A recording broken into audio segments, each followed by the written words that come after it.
Hi friends, welcome back to Mazhathulli creations. ഈ channel നിങ്ങൾ ആദ്യമായിട്ടാണ് കാണുന്നതെങ്കിൽ സബ്സ്ക്രൈബ് ചെയ്യാൻ മറക്കല്ലേ.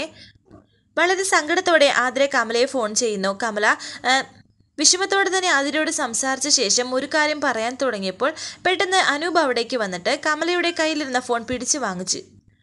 എന്നിട്ട് വളരെ ദേഷ്യത്തോടെ ആതിരയെ കുറ്റപ്പെടുത്തി സംസാരിക്കുന്നുണ്ട്. ഇതെല്ലാം ആതിര ആ ഫോണിൽ കൂടെ കേൾക്കുന്നുണ്ടായിരുന്നു. ശേഷം ആതിര ഫോൺ കട്ട് ചെയ്തപ്പോൾ അനൂപ് തൻ്റെ മനസ്സിലുള്ള വിഷമം അവിടെ എല്ലാവരോടുമായി പറയുന്നുണ്ട്. ഇത് കേട്ട മാഷ് അനൂപിനെ വഴക്ക് പറയുന്നു. നിനക്ക് അവരോട് ദേഷ്യമുണ്ടെന്ന് കരുതി കമലയ്ക്കും അങ്ങനെ വേണമെന്നുണ്ടോ? ഉണ്ട്. ഞാൻ മാത്രമല്ല, അവിടെ അച്ഛനാണ് ഏറ്റവും കൂടുതൽ അപമാനിതനായത്. അവന്തിക പറഞ്ഞതൊന്നും മറന്നില്ലല്ലോ.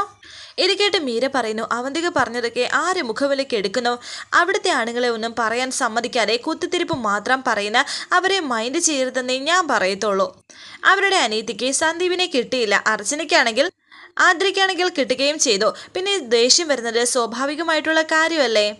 ഇത് കേട്ട് മാഷി പറയുന്നു, അതെ, ഇതിനെല്ലാം ഉത്തരവാദി നമ്മുടെ മക്കൾ തന്നെയാണ്. നമ്മളോട് അവർക്ക് ദേഷ്യം തോന്നിയില്ലെങ്കിലേ ഉള്ളൂ അത്ഭുതം. ഇതൊക്കെ നമ്മൾ അറിഞ്ഞുകൊണ്ട് ചെയ്യുന്നതല്ലെന്ന് സേതുവിനും അവന്തികയ്ക്കും നന്നായിട്ടറിയാം. ഇപ്പോഴത്തെ ഈ ദേഷ്യം മാറുമ്പോൾ എല്ലാം മാറുമെന്ന് മാഷി പറഞ്ഞപ്പോൾ അനൂപ് പറയുന്നു, അങ്ങനെ ശുഭ പ്രതീക്ഷയുമായിട്ടിരിക്കുന്നത് എന്തിനാണെന്ന് എനിക്ക് മനസ്സിലാവാന്നത്. അങ്ങനെയൊന്നും ശരിയാവണ്ട. നമ്മൾ അറിഞ്ഞിട്ട് ചെയ്തയാണെന്ന് എല്ലാവരും വിശ്വസിച്ചോട്ടെ. അവരുമായിട്ട് ഒരു ബന്ധത്തിനും നമുക്ക് താല്പര്യമില്ല, അത്രയേ ഉള്ളൂ എന്ന് അനൂപ് പറഞ്ഞപ്പോൾ കമല പറയുന്നു, അങ്ങനെ വെട്ടിമുറിച്ച് കളയാൻ പറ്റുന്ന ഒരു ബന്ധമാണോ ഇത്? എൻ്റെ 2 പെൺമക്കൾ താമസിക്കുന്ന വീടാണത്. നിങ്ങളെപ്പോലെ പറഞ്ഞ് ഒഴിയാൻ എനിക്ക് സാധിക്കില്ലല്ലോ. വെട്ടിമുറിച്ച് കളയേണ്ടതാണെങ്കിൽ അത് ചെയ്യണോ അമ്മയെന്ന് അനൂപ്. നമ്മുടെ വാക്ക് കേൾക്കാതെ പെട്ടിയെടുത്ത് പോയവളല്ലേ ആദ്ര. കുറച്ചെങ്കിലും നമ്മൾ പറയുന്നത് മാനിച്ചിരുന്നെങ്കിൽ അവൾക്ക് ഈ ഗതി വരുമായിരുന്നോ? സ്വന്തം അച്ഛനെ അമ്മയെ ഏട്ടനെ ഒക്കെ കളഞ്ഞിട്ടാണ് അവൾ പോയത്. അവൾക്കില്ലാത്ത ഒരു വിഷമവും ഇവിടെ ആർക്കും വേണ്ട. അങ്ങനെ ഉണ്ടെങ്കിൽ തന്നെ അതിന് ഒരർത്ഥവുമില്ല. നിങ്ങൾക്ക് ഇവിടെ ഇരുന്ന് ഇങ്ങനെ വിഷമിച്ചാൽ മതി. പുറത്തു പോകുന്നതും നാട്ടുകാരുടെ ചോദ്യത്തിന് മറുപടി പറയുന്നതും ഞാനാണ്. അമ്മയ്ക്കും അച്ഛനും അറിയില്ല. ചിലവരുടെ ചോദ്യങ്ങൾക്ക് മുന്നിൽ നമ്മളങ്ങ് ചൂളിപ്പോകും. അത്രയും നാണക്കേടുണ്ടാക്കി തന്നത് എൻ്റെ അനിയത്തി എന്ന് പറയുന്നവളുമാരല്ലേ. എന്ത് കാരണം കൊണ്ടായാലും എനിക്കിനി അവരെ പഴയതുപോലെ കാണാൻ സാധിക്കില്ല. ഇവിടെ നിന്നാരും ആ ബന്ധവും പറഞ്ഞ് അങ്ങോട്ടും പോണ്ട, അവിടെ നിന്നാരും ഇങ്ങോട്ടും വരണ്ട. ഈ വീടും നെല്ലിശ്ശേരി വീടും തമ്മിലുള്ള എല്ലാ ബന്ധവും ഇതുപോലെ തീർന്നു. അതുപോലെ തന്നെ രക്തബന്ധവും എന്ന് പറഞ്ഞ് അനൂപ് ദേഷ്യത്തോടെ അകത്തേക്ക് പോയപ്പോൾ വിഷമത്തോടെ നിൽക്കുകയാണ് മാഷ്. പൊട്ടിക്കരഞ്ഞുകൊണ്ട് കമലയും. ശേഷം കാണിക്കുന്നത് ഇതേ സമയം ആദ്രയും നെല്ലിശ്ശേരിയിൽ കരഞ്ഞുകൊണ്ടിരിക്കുകയായിരുന്നു. ഒരു ഭാഗത്ത് വീട്ടുകാരെ ഓർത്തുള്ള വിഷമം, മറുഭാഗത്ത് സ്വന്തം ഭർത്താവിനെ ഓർത്തുള്ള വിഷമം. ശേഷം കാണിക്കുന്നത് രാത്രിയിൽ ആദ്രയ്ക്കാണെങ്കിൽ ഉറക്കം വരുന്നില്ല. സന്ദീപിനെ ഓർത്ത് കിടക്കുന്നു. സന്ദീപാണെങ്കിൽ നെല്ലിശ്ശേരി വീടിന്റെ പുറത്ത് വന്നിരിക്കുന്നുണ്ട്. അവിടെ വന്നിട്ട് ആതിരയുടെ ഫോണിലേക്ക് വിളിക്കുന്നു. താൻ എവിടെയാണെന്ന് ചോദിക്കുന്നു. ഞാനിവിടെ മുറിയിലാണെന്ന് ആതിര. നീയോ എന്ന് ആതിര ചോദിച്ചപ്പോൾ സന്ദീപ് പറയുന്നു, ഞാൻ വേറൊരു സ്ഥലത്താണ്. എന്താ ശബ്ദത്തിനൊരു വ്യത്യാസം? ഒന്നുമില്ല, ഞാൻ അമ്മയെ ഫോണിൽ വിളിച്ചിരുന്നു. അനൂപേട്ടൻ ദേഷ്യത്തിൽ സംസാരിച്ചിട്ട് ഇപ്പോൾ ഫോൺ കട്ട് ചെയ്തേ ഉള്ളൂ. താൻ എന്തിനെ വിളിക്കാൻ പോയത് എന്ന് സന്ദീപ് പറഞ്ഞപ്പോൾ ആതിര പറയുന്നു, ഒറ്റയ്ക്കിരിക്കുമ്പോൾ ചിലതൊക്കെ ആലോചിച്ച് കൂട്ടുകയാണ്, പിന്നെ ഒരു പേടിയുണ്ട്.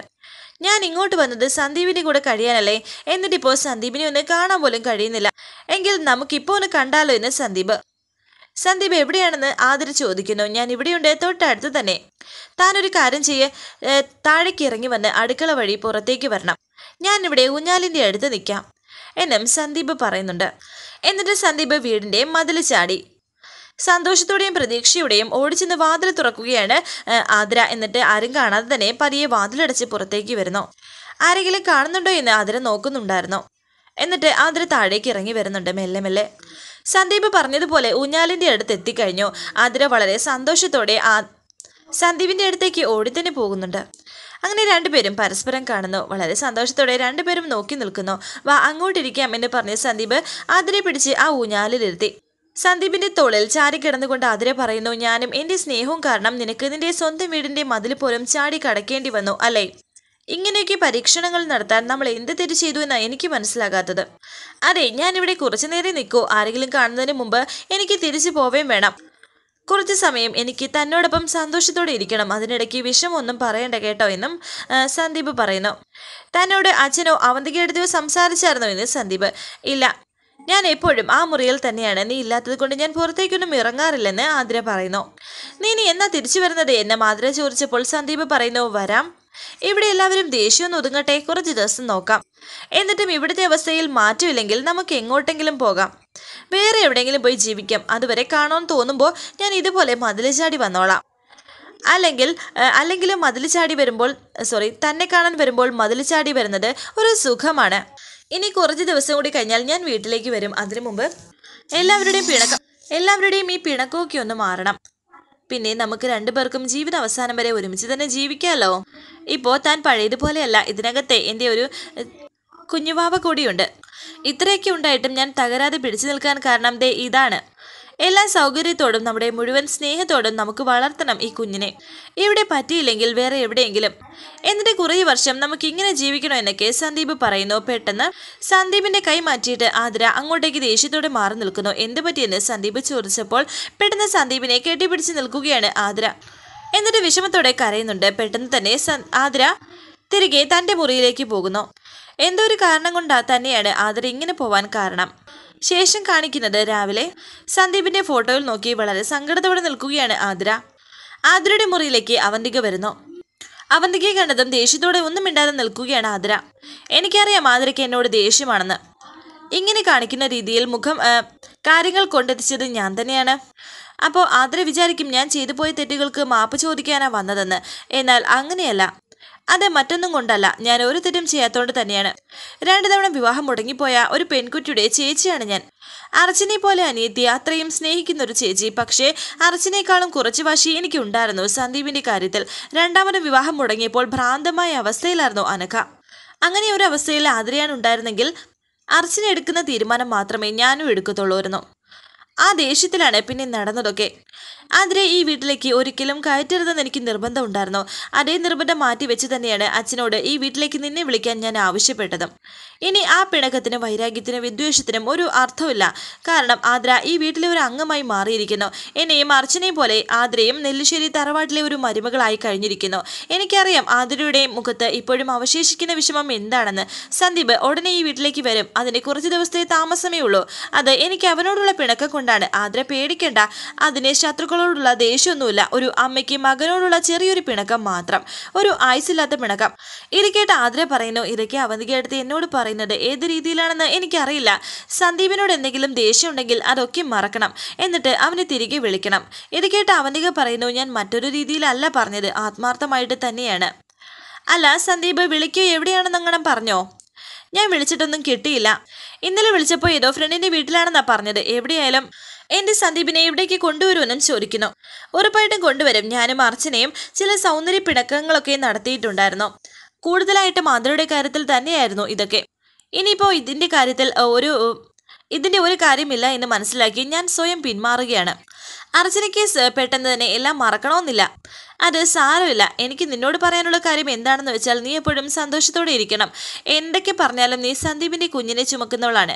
എന്ന് വെച്ചാൽ നെല്ലിശ്ശേരി സേതുമാധവൻ എന്ന ആ വലിയ മനുഷ്യനെ മുത്തശ്ശൻ ആകാൻ പോകുന്നത് നിന്റെ വയറ്റിൽ വളർന്നൊരു കുഞ്ഞു തന്നെയാണ്. എനിക്കും അർച്ചനയ്ക്കും ആ ഭാഗ്യം കിട്ടിയില്ല. നിനക്കാണ് ആ ഭാഗ്യം കിട്ടിയത്. ആ ഭാഗ്യം ഒരു കാര്യവശാലും കൈമോശം വരാതെ നോക്കണം. ഈശ്വരാനുഗ്രഹമുള്ളവർക്ക് മാത്രമേ ഇത്തരമൊരു അനുഗ്രഹം കിട്ടൂ. അതുകൊണ്ട് തന്നെ ആ അനുഗ്രഹം നമ്മളായിട്ട് ഇല്ലാണ്ടാക്കണ്ട. ഞാൻ പറഞ്ഞു വന്നത് എന്താണെന്ന് വെച്ചാൽ 2-3 ദിവസത്തിൽ ഉള്ളിൽ തീരാൻ പോകുന്ന സങ്കടത്തെ ഓർത്ത് നീ ഇപ്പോഴേ സങ്കടപ്പെടരുത്. നെല്ലിശ്ശേരി വീടിന്റെ അടുത്ത അവകാശിയാണ് നിന്റെ വയറ്റിൽ വളരുന്നത്. അപ്പോൾ നിന്റെയും സന്ദീപിനെയും പോലെ എല്ലാവർക്കും ഈ കാര്യത്തിൽ ഉത്തരവാദിത്തമുണ്ട്. ഞാൻ പറഞ്ഞത് മനസ്സിലായെന്നും ചോദിക്കുന്നു.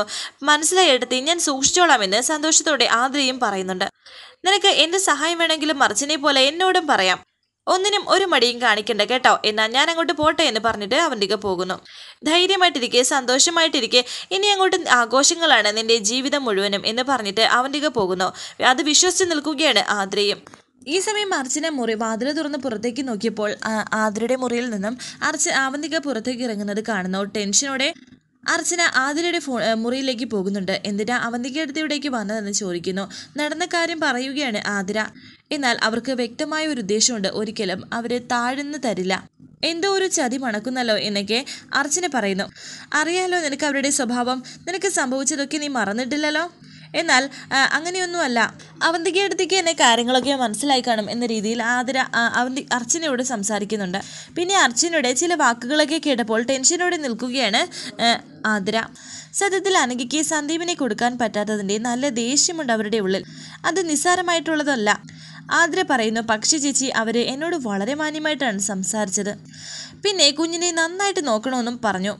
ഞാൻ ഭാഗ്യമുള്ളവളാണെന്നും ചേച്ചിക്കും അവർക്കും കിട്ടാത്ത ഭാഗ്യമാണിതെന്നും എന്നൊക്കെ വിചാരിച്ചു. അപ്പോൾ ഞാൻ കരുതി ഇതോടെ പ്രശ്നങ്ങളെല്ലാം തീരുവാണെങ്കിൽ അങ്ങ് തീരട്ടെ എന്ന്.